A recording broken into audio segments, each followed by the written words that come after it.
fresh air or anything really. My experience in New York so far has been pretty dope. You know, I haven't really met too many people yet, but I'm excited to meet all the people coming from different countries, even people that just came up on the scene that are new that I've became friends with over the past few months. So pretty excited to meet all of them, have a good time. Other than that, you know, I'm ready. Tfue had a lot of strong words for his opponents. And, you know, calling Ninja and Airwalks a bot after they had won Pro-Ams, and he hasn't. Some bold words there, Monster. You gotta love Tfue. Always ready to paint a story, create a rivalry, right? And then just make it interesting. I mean, look the way he's dressed. He's got his vest on. He's ready. Seems serious. He's clearly ready. And I know everyone here wants to get ready and into the games. And we also want to let you all know as well that there are going to be numerous ways for you to watch this very competition of Fortnite Pro-Am. All you got to do is go to Fortnite.com/watch. And there you can actually pick a variety of different POVs. You can see the map. You can see a bunch of cool things. Definitely check it out. Once again, go to Fortnite.com/watch. There we go. You can level up your viewing experience. And then we also have a lot going on here as well. So here are the feeds. This is what you're gonna look at, right? So you'll, in feed 1 and feed 2, you'll get the first, second place players. But then feed 3, you're gonna get Ninja and Marshmallow. And then in feed 4, you're gonna get Airwalks and RL Grime. So this way you can see our defending champions in their perspective and how they're gonna coordinate. You also got Nick A30, Max Carver. Let's not forget about Courage and Sean O'Malley, Doigby, and Cody Walker. And then for the Latin American community, you're gonna have Flakes Power and Anderson Silva.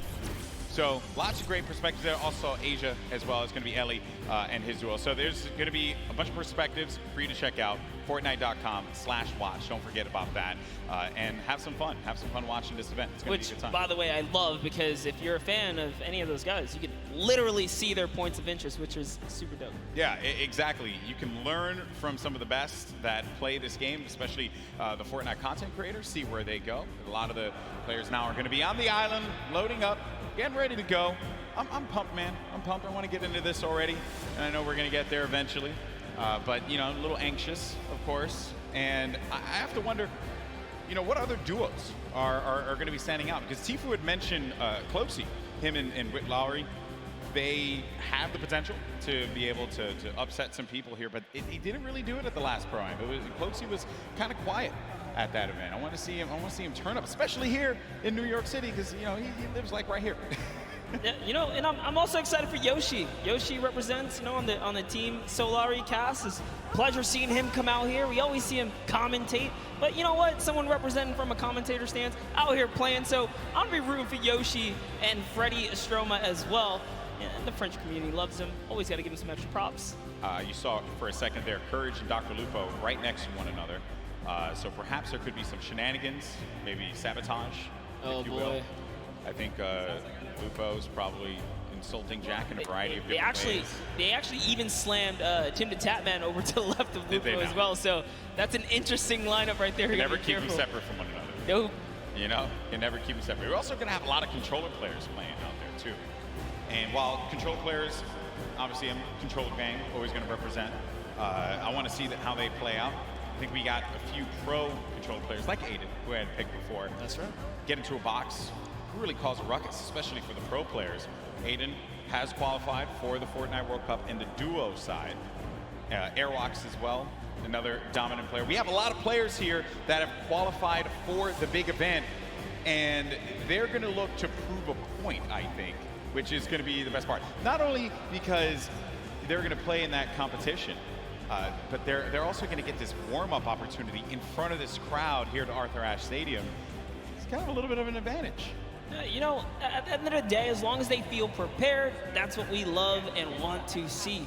But like you said, there is a lot riding on the line here, right? It's all about earning that respect and or keeping it, because at the end of the day, these trophies are super nice. Yeah, pretty awesome trophies there. The golden Creighton pickaxe that we've given out in the past. You see players warming up, getting ready, getting comfortable. A few other duos to talk about was Pi and Detonator. Detonator, I don't know what that video was, but it made me mildly uncomfortable. So, and the fact that he's not wearing a shirt Yeah, you know, also he disturbs me. came out, you know, got the couple buttons down in the front, you know, Yes. just letting it breeze. Yeah, letting it breathe a lot. I don't know. That one certainly threw me off. There's Marshmallow. You know, he doesn't really like to talk that much, so I wonder how he's going to communicate with. Certainly they could do it again. A couple emotes right there from Marshmallow, so maybe he'll just be playing right there, showing off the controller. Yeah, that's right, give him a little ring. Making sure it's all good. He's gonna let the gameplay and the moves do the talking. I appreciate that he's also going to be using his own skin as well, so. Oh, you have to. Yeah, you have to. If you have a skin in the game, you got to go for it. Little ego boost right there, you know? Yeah, that's some protection. Here we have Oh, Nick man. Merckx. Yeah, it's your pick. Hey, I had to. You went with Aiden. I That's figured true. we I know, made up some good rivalry. I know. Papa Nick Merckx, who's out there, probably got really mad at me that I didn't pick Nick to win, but it's okay though. It's all for the storylines. Hopefully he understands that. Nick A30, most positive human being. You play with Nick A30 a lot. All the time. What does he bring to the table? Oh, he's a legend. I mean, as long as he can keep his cool, not get in his head. Nick, I know you hear us from here. Just stay calm and do what you do, man. He's such a great player. Would love to see him come out and shine. Yeah. Once or twice in a Pro-Am today would be pretty fantastic. Correct me if I'm wrong. He won the Creative Showdown at the Summer Block Party. Yeah, he's had his moments of greatness. He has. So clearly capable of being able to do this, being able to win on the big stage in front of a crowd. There's Detonator again. Just, you know, He looks so ready. And you know, I'm actually impressed playing with a keyboard and mouse. I thought that Detonator would have his own custom controller spikes on it. Okay, there's a lot of dialogue being exchanged there. Also, talk about Detonator's bangs. Man, nailed that one. I'll never be able to have that, ever. That's a heartbreaker. Looks like he's Is he yelling at his own teammate as well? Yeah, definitely. At some point. There's Ewok Jordan Fisher. This is a duo that actually I think is going to be very, very good in this one because Jordan told me yesterday they've been practicing, they've been putting in the work, and I think that's a squad that can go very, very far. Very, very far. Well, while we get ready and get things started up here, folks, we have another interview on the stage. We got Mackenzie Borg along with my buddy, Fear Itself, with Pookie. What's going on, Pookie? Thank you so much, Golden Boy. I am just all over the place today. I'm having the chance to talk to some incredible players. That is absolutely right. I am down here with Mackenzie Borg and Fear Itself. Now, I have to be honest, you don't really put off a very fearful vibe, so we're gonna have to work on that. You gotta get the eyes, you know, it's all about the eyes. But you are no stranger to events like this. Going into today, how are you gonna carry your previous experience into the event today?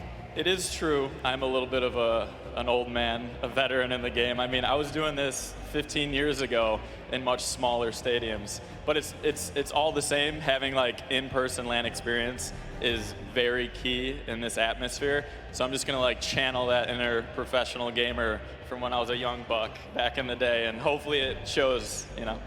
Love it so much. Now you, Mackenzie, on the other hand, you have performed on the big stage multiple times. You were a contestant on American Idol, so you are not nervous at all, but I want to know, have you ever played Fortnite? I mean, you were in the other Pro-Am, but playing Fortnite in front of all these people, it's got to be different than singing. Yeah, it's much different. I feel like singing in front of a lot of people, I'm comfortable. It's what I'm, with a guitar, I'm like super chill, but here it's like, just don't want to let fear down, and we're trying to do well. Well, we have a few musical emotes, so if anything gets a little bit too crazy for you at any moment in time, maybe you could play those for him and calm him down a little bit. That might help. Now, have you two played together at all? Do you have any kind of strategy going into today? We practiced a total of about an hour before this event. So we got all the practice, all the strats in the world. Don't you worry about it, Pookie.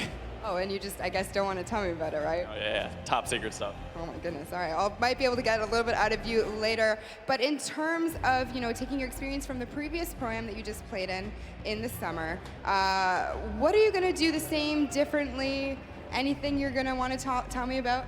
I think I'm more prepared now for the chaos and the hecticness between like the crowd the subwoofers in the stage and just the overall volume. It's not like sitting on my couch at home playing Fortnite. It's a completely different experience. It's definitely different. I mean, if you want to put your feet up at one point, we can get you some Cheetos or something. It'll be great. I'm trying to get into the more serious mode right now. I'm flipping the switch. Fear's got the switch too. We're switching it. My goodness. Well, you guys heard it here first. These guys are locked in, so I'm going to let them get a little bit more practice. Golden Boy and Monster, back to you guys at the desk. Thank you so much, Poogie, for that one. For itself, I've had opportunity of commentating many of his victories in the past across a variety of games.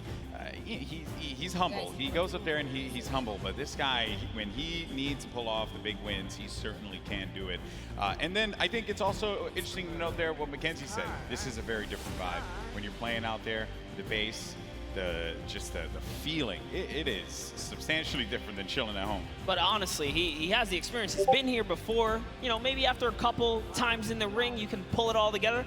That's what I'm hoping for someone like Nick A30 as well, right? You've been in this situation before with enough experience. I really think they can overcome anything. Yeah, very true. Look at that. Positive guy, positive monster. You love to see it happen. I'm rooting for the underdogs. Yeah, that's right. This guy. Oh, and then obviously, I heard you in the Creator Showdown just blindly picking whoever was winning at that time. We're not going to talk about We're not going to go back to that. We're not going to go back to that. We're living in the present now, buddy. I respect that. I respect that. Well, folks, I know you guys want to get into the game. I do as well, and I was told by our team in the back that the game is getting ready to go in just a little bit. We're going to jump right into the island. It's going to be awesome, and I just want to get out there and see some Battle Royale. That's really all I care about, because these players, they're about to throw down. It's going to be awesome. You see Xavier Woods there. He does not have any pancakes, but what he does have is that SmackDown Tag Team Championship right by his side. He's got to let everyone know that he's a champion, raising it on high. And I picked it up. It is actually a very, very heavy belt. It is a heavy belt. I had the opportunity right here. I totally should lift it. You totally should have. And then Dank also has his fake Cruiserweight title belt, so low on that one. All right, folks, here we go. It's time to jump into the game, the moment you've been waiting for. The countdown is about to begin. Here we go. It is now time for the third Fortnite Pro-Am. The players are loaded into the island. The battle bus ready to go. It starts right now. Here we go. I love that. Looks awesome. Battle bus. It looks so great right there. Just take a look. Take a look at all of your competitors today, guys, because it's going to be crazy. We're going to crown one of these guys, either a new or returning champ of the day here at the Pro-Am. Hey, it could be one half of the Girthquake. Courage JD, he'll never let me live that one down. So I hope it's not him. Okay. You have to be careful. They're on the same side of the stage now. You know, it might just flop. Sure. And as my buddy Shy Wager says, could be a yum, right? Totally Shy's could gonna be hate a me. yum. Shy's gonna hate me for using that. All right, here we go. So, and then the other half of the Girthquake. There's Tim the Tap Man. So you're gonna land over by Paradise Palms. Paradise Palms, a great spot to land, Monster. Tons of loot, tons of resources, great rotational opportunities from there as well. Talk about that. It clearly looks like Tim the Tatman and Dante have a plan here. You don't just choose the backside of the map for no reason. This house specifically, known as the John Wick Mansion, down in the basement, there's a little secret stash, if you will. Now hopping over to the West World is what we like to call it, over here on the other side of the map. Oh. Bit of a skirmisher. Yeah, you got Osculords looking right over at Sean. Sean choosing to disengage from the fight. Will have that green tack SMG and has full shields as well, but oh no. Dead Revel's going to be in a bad spot. Very weakened there by Sean. Sean's going to take some damage as well. This is going to be our first engagement. Sean is going to go in for the fight. And then we switch on over to Dead Revel, who's looking around. And Sean's going to be out of the game. One of the first eliminations. I think that might be the first elim that goes through. The first was Sinu, who actually got Fear itself. I wanted to touch on it, unfortunately, but that was the first elim. Fear itself went out? Yes. Oh, right man, we really shouldn't have interviewed him. I feel, I'm sorry, Justin. Hey, but it's not over, right? You can always get the reboot card. He can come back here. But for now, Lost King Nyx is in a pickle. This is rough. Rough for Nick to be in here. Now we're going to make our way to Ninja and Marshmallow, who this is another great spot to chill by. You get a ton of loot at the Lazy Lagoon. And on top of which, You know, I think there's, I believe there's going to be some ballers close by. If you want to go for that, you also have the cannons you can use, I believe, to get out of there too. Yep, there's a lot of options for mobility here for sure. But, you know, what I like that's going on here, at least with Ninja and Marshmallow, Ninja straight up adopting, you know, his scrim and or competitive strategy, right? Lazy Lagoon, that is his most known spot for landing. So for him to land here, they mean serious business. Yeah, and he lands here relatively uncontested. There's going to be a duo over to the north, I want to say northwest, and also someone all the way up at the tippy north there. As we make our way now down forward toward Lucky Landing, we're going to have Sinnoh here along with O'King. We're gonna be seeing a lot of Sinnoh and O'King. Let me tell you guys right now, do not sleep on this duo right here. They are so good. Had the pleasure of casting and seeing them at the South Korean event that we flew out to and covered over there. They are dangerous. Well, you're hyping them up here, but unfortunately they're going to be taking some damage from the Stinks, having to push out of that fight. So when you throw down that Stink Grenade, it goes right through the damage. It does not hit the shields. It hits the green health bar. Not what you want to see happen here. Player, though, is going to be tucked away in the corner. And King and Sinnoh, they're two top players, so they know how to work together here. Try and pin their opponents into a bad spot. Here, a few shots as well. More eliminations starting to go through. Nick 30 gets one onto Claire Grant. Aiden as well picks one up. Mackenzie's out of it. And then King and Sinnoh, they're just going to get, King's just going to get out of there. Yeah, just wanted that pressure, but you know what? Figured a team that's working together is definitely a dangerous one. And we touched base with Yoshi a little bit earlier today. Looks like his partner Freddy is down here. He's off. He's on a quad. Can he get away? No, he has to get away. Oh no. He's got lights here. Marksman. Oh, and he just tagged up. He tagged up the quad a few times. Did manage to hit him. If he would have picked up that infantry, could have had that pinpoint accuracy with that weapon. Probably could have provided a little bit more for him there, but it's also going to be a player up above. There goes the infantry rifles I mentioned before. It's such a precise weapon to take advantage of. JT Brown, they're looking around. Gonna have Jeremy Ray Taylor up above in that box there, Monster, and they're gonna be split up a little bit because they want to clean up this player around, see if they can get any of the resources. And they did convert it right there, and a little nifty trick Marksman used there, pulling out his pickaxe to reset his reticule so that his crosshair kind of tightens up just to make sure he can be as accurate as possible. So many nifty tricks, and this is why this is the pro AM, right? You have the pros, and then you have your celebrity counterparts helping them out, and Marksman is showing that he knows what he's doing. Yeah. Looks like he's confidently ready to push as well. He might. Exactly, and then we saw Ninja and Marshmallow there on the corner of your screen for a moment, continuing to loot up. Players pushing around the side here. This is going to be coming from the west. JT Brown, they're going to get vision. He has that snipe out. Maybe he can get a connection, perhaps, but it's going to be Marksman looking for the opportunity to take advantage of that heavy AR. Yes, I love this. JT Brown ready to back him up. He's got extra shields and everything. He's got that legendary sniper. He knows exactly where this player is at. Just looking for a small peek right here. He might take his face off. We will see. He's playing with a lot of confidence, too. You can tell in the movements. JT Brown has played in multiple, I think he's played in every single Pro-Am that we've had. So no stranger here to this big stage.